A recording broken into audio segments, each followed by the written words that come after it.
कलकत्त्यामध्ये जे त्या डॉक्टर ताईसोबत झालं हे कशामुळे झालं? आपल्या घाणेरड्या विचारामुळे आणि वाईट मानसिकतेमुळे, जे पाप पुण्यामधला अंतर कळूच देत नाही. तर हे झालंय कुठे? त्या कोलकात्यामधले, जिथे लोक मा कालीची पूजा करतात, जिथे मा दुर्गाचे नवरात्रे होतात. म्हणजे तिथली लोक धर्म तर शिकले पण संस्कार मात्र विसरले.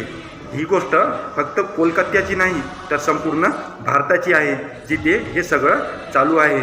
जर आपल्याला हे सगळं थांबवायचं असेल तर रस्त्यावर मेणबत्त्या घेऊन आल्याने काही होत नाही. तर आपली सनातन संस्कृती आहे, जे बाईच्या पदराला हात घालणाऱ्याचा चौरंग करण्याची.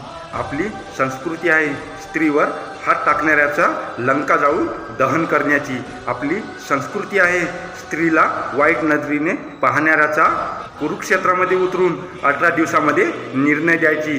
तर आता विचार आपल्याला करायचा आहे.